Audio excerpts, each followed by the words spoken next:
Mas, assim, inclusive falando nesse sentido, sobre podcast versus livro, né? A gente consegue aqui fazer um panorama de algumas lições, recomendações, estratégias, ensinos que os livros trazem. Mas o aprofundamento maior você vai ter se você adquirir o livro. E eu acho que isso é exatamente sobre a próxima pergunta que eu quero fazer. Por quê? Ao final do livro, ela dá uma porção, né, uma grande porção ali de lições e de estratégias sobre como colocar em prática essa verdade, mesmo enquanto você está passando por um momento de sofrimento.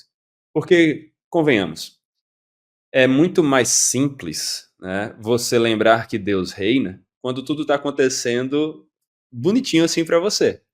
Mas na hora que a gravação dá problema, na hora que coisas sérias acontecem que não são fáceis, a gente precisa ainda mais lembrar disso, se a gente pode dizer assim, né? E é difícil. Então, quais lições, quais práticas que ela traz para a gente? A gente não vai conseguir citar todas, o pessoal vai ter isso no livro, mas eu queria que você trouxesse algumas que mais chamaram a sua atenção. Isso que o Saulo falou é muito legal porque uma coisa interessante sobre livros, né, no geral, é como que cada um tem você tem sua história, eu tenho minha história, o Saulo tem a história dele.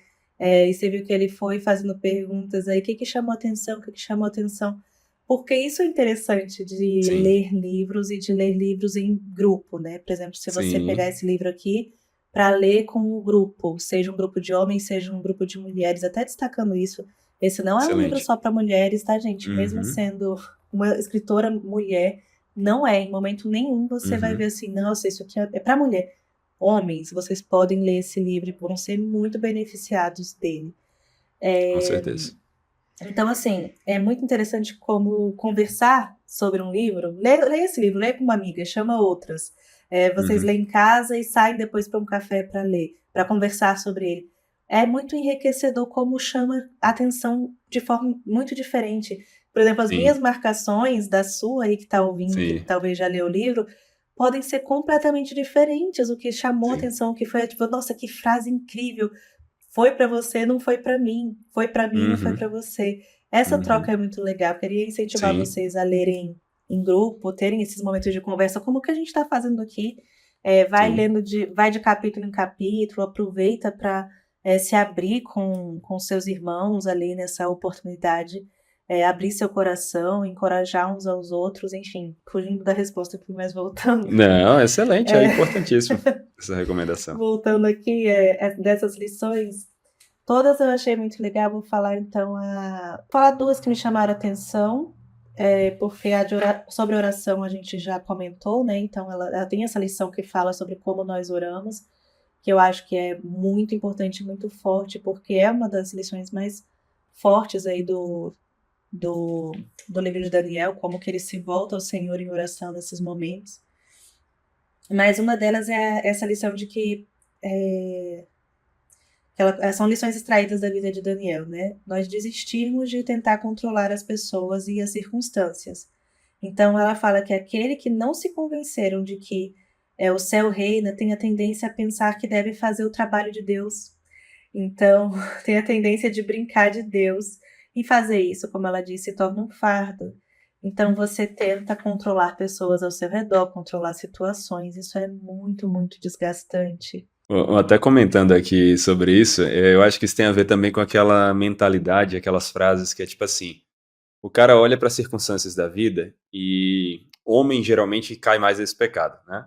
Que é eu vou resolver, né? Que o homem ele não consegue só ouvir algo, ele tem que tentar resolver as coisas, né? E às vezes isso é bom, às vezes pode ser pecaminoso. E aí ele olha assim, não, eu vou resolver. E ele vai, ele tenta, ele quebra a cara, e quando ele vê que ele não tem mais o que fazer, ele diz, não, agora está nas mãos de Deus. Eu digo, e antes não estava? Antes não Tá estava, só vendo? agora que Tá chegou. vendo como que a gente, homem e mulher, enfim, isso é sobre Sim, outra conversa que a gente estava tendo. Homem e mulher, nós temos, assim, somos pecadores, igualmente pecadores, mas sim. tem coisas específicas de como Deus nos criou que a luta é diferente, né? Então, Sim, sim, sim. E aí é uma coisa que a gente tem que se policiar, né? Não tentar controlar as circunstâncias como se estivesse dependesse de nós. Façamos a nossa parte, temos a nossa responsabilidade. A responsabilidade humana é real, é presente e ela deve ser. tenha coragem, mas descanse. Olha, perfeito. É isso aí. Nosso Deus está no controle. Obrigado, viu? Você conectou perfeitamente aí com o ensino do livro. Olha aí, ó. E segue então para a segunda lição aí que marcou A você. outra Ou a não lição ser que que me você chamou a tenha algo para atenção, comentar. não, eu vou ficar nessas duas só mesmo, aí o pessoal tem que ler. A outra lição é Excelente. que nós servimos a Deus fielmente onde Ele nos colocou. E aí ela traz aquilo que eu tinha comentado com vocês, né? A parte quando o Daniel tem aquelas visões que foram muito pesadas para ele, e aí a palavra diz que ele estava desmaiado e doente por dias, e o versículo continua dizendo: então me levantei e fui cuidar dos negócios do rei. Eu acho isso Uhum. muito legal. É o faça a Sim, sim, sim. próxima coisa, né? Captou a Aham. mensagem? Ele voltou a trabalhar, ele foi fazer o que tinha que fazer. Então, em meio ao sofrimento, Deus está nos dando coisas a fazer. Não é pra gente. Deus está conosco em meio ao nosso sofrimento, em meio às nossas lutas, seja de saúde, gente, qualquer sofrimento. Deus está conosco, mas presta atenção porque Ele está conosco, mas Ele está dando alguma coisa na nossa mão pra gente fazer, pra gente servir a Ele acima de tudo e ao próximo também, né? Então, Deus colocou Daniel lá na Babilônia e foi lá que ele representou o reino de Deus, que ele testemunhou do Senhor com a sua obediência, né?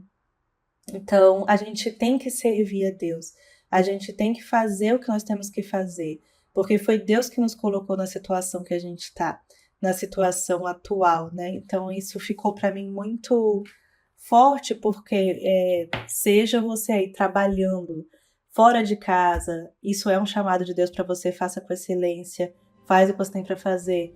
Seja você em casa, cuidando dos seus filhos também, vai fazer o que você tem para fazer. Eu faço a próxima coisa em meio ao sofrimento, e o Senhor está com você em todas essas coisas e te moldando nisso. Isso aí. É isso aí. Não se entregue ao sofrimento, se entregue ao Senhor e, capacitado por Ele, viva e se alegre no Senhor, né?